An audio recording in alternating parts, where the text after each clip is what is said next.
Melbourne के मैदान पे जब टीम इंडिया का स्कोर 121 रन था और सिर्फ 3 विकेट गिरे थे, तो मानो सबको लगा कि यह मैच ड्रॉ होने वाला है।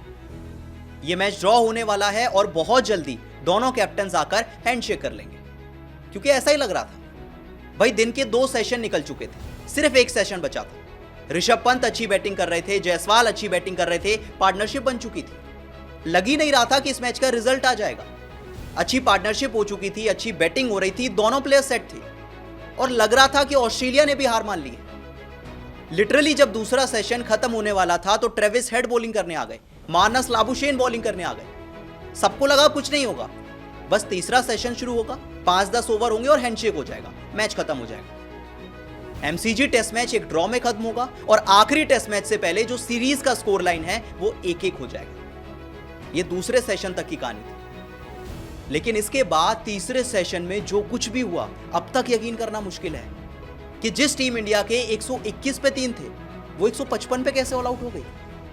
कितनी हैरानी की बात है कि 32 रन के अंदर इंडिया के 7 विकेट गिर गए। कितनी हैरानी की बात है, अब तक यकीन करना मुश्किल है कि जो इंडियन टीम 2 सेशन के बाद मैच ड्रॉ कराना चाहती थी, पूरी तरह से सब सेट था कि मैच ड्रॉ ही होगा, उसी टीम के 32 रन पे 7 विकेट गिर गए। मतलब लिटरली सीरीज 1-1 की बराबरी पे खत्म हो सकती थी। अब ऑस्ट्रेलिया की टीम सीरीज में 2-1 से आगे हो गई और 12 साल के बाद हुआ जब ऑस्ट्रेलिया ने इंडिया के अगेंस्ट एक बॉक्सिंग डे टेस्ट मैच जीता। और कितनी हैरानी की बात है कि कैसे आप ये मैच हार सकते हैं। ऋषभ पंत अच्छी बैटिंग कर रहे थे, जायसवाल अच्छी बैटिंग कर रहे थे, पार्टनरशिप हो गई थी, आंखें जम गई थी, सब सेट हो गया था। ऑस्ट्रेलिया के पार्ट टाइमर्स आ गए थे, फिर से मैं आपको बता रहा हूं। ट्रेविस हेड बॉलिंग कर रहे थे, मानस लाबुशेन बॉलिंग कर रहे थे, लग रहा था अब तो हैंडशेक हो जाएगा, मैच ड्रॉ हो जाएगा। पर मानना पड़ेगा यार पैट कमिंस को।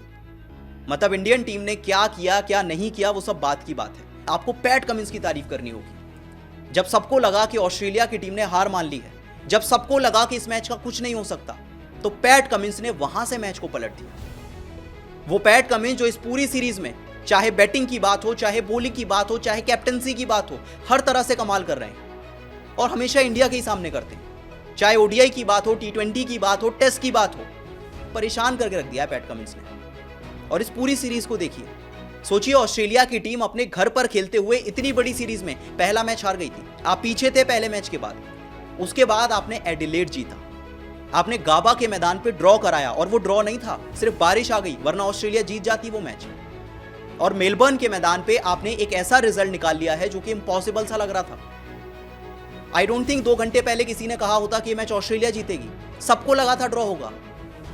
पर इस मैच का रिजल्ट भी निकला, ऑस्ट्रेलिया के फेवर में आया और अब ऑस्ट्रेलिया की टीम 2-1 से आगे हो चुकी है। तारीफ करनी होगी पैट कमिंस की।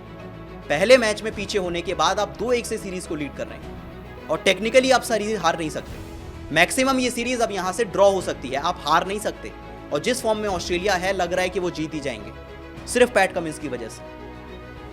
मतलब क्या कमाल की पारियां उन्होंने खेली, सोचिए। बॉलिंग की तो तारीफ हम करते ही हैं, पहले बैटिंग की कर लेते हैं, क्योंकि पहली इनिंग्स में जब पैट कमिंस बैटिंग करने उतरे तो 49 रन बनाए, सेकंड इनिंग्स में 41 रन बनाए।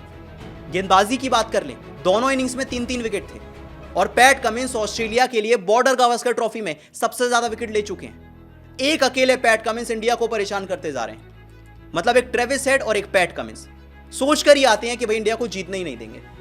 2 मैच से ट्रेविस हेड परेशान कर रहे थे, इस बार पैट कमिंस आ गए और इंडिया लिटरली एक ड्रॉ मैच को अपने हाथ से गवा देती है।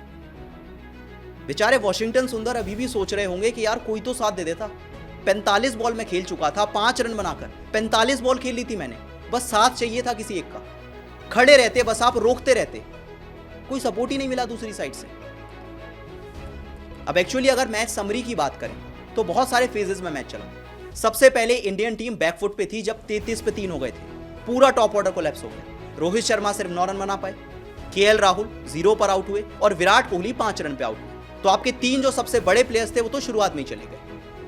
अच्छा, इसके बाद ऋषभ पंत और यशस्वी जायसवाल के बीच एक कमाल की पार्टनरशिप हुई। एक कमाल की पार्टनरशिप हुई, दोनों अच्छी बैटिंग कर रहे थे, आंखें जम गई थी, सेट हो गए थे, लग ही नहीं रहा था कि वो आउट हो सकते हैं। 2 सेशन आपने निकाल दिए थे, सारे बॉलर्स थक गए थे, ट्रेविस हेड आ गए थे, मानस लाबुशेन आ गए थे, पर फिर ट्रेविस हेड ने कमाल किया। मैंने कहा ना आपको, जब लगता है कि इंडिया जीत सकती है, पैट कमिंस आ जाते हैं, ट्रेविस हेड आ जाते हैं, बैटिंग से नहीं तो बॉलिंग से आ गए।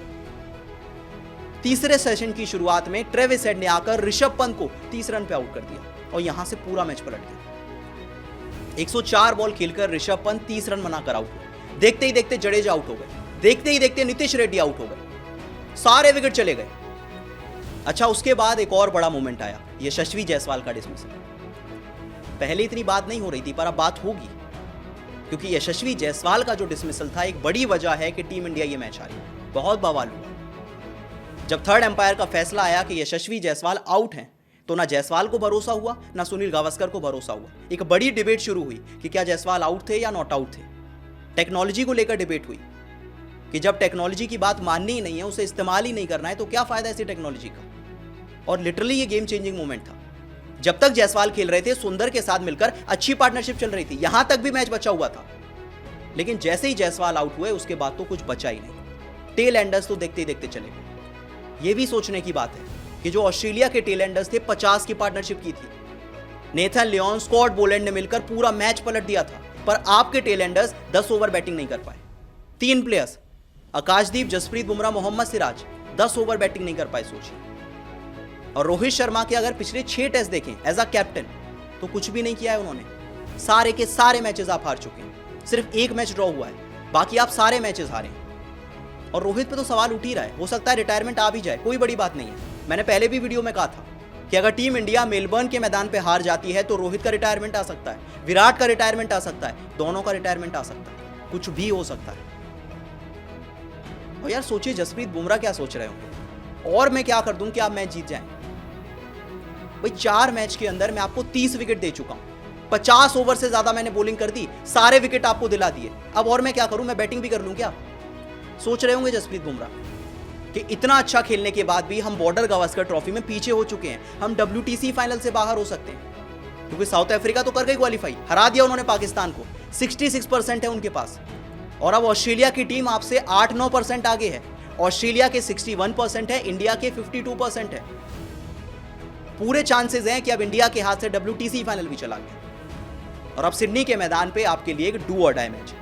अगर आप जीतते हैं तो आप सीरीज को रिटेन करेंगे, अगर आप हारते हैं, अगर आप ड्रॉ भी करते हैं, तो गई आपके हाथ से बॉर्डर गावस्कर ट्रॉफी। आपके हाथ से बॉर्डर गावस्कर ट्रॉफी गई, आपके हाथ से WTC फाइनल गया, और हो सकता है कि आपके 2 बड़े प्लेयर्स भी रिटायरमेंट अनाउंस कर दें। खैर, आप बताइए मुझे, 121 पे 3 और 150 पे ऑल आउट, क्या एक्सपेक्ट किया था आपने? क्या आपने सोचा था कि इंडिया ये मैच हार सकती है? क्या लगता है आपको? मुझे कमेंट सेक्शन में जरूर बताएं, और वीडियो पसंद आई तो वीडियो को लाइक और शेयर जरूर करें।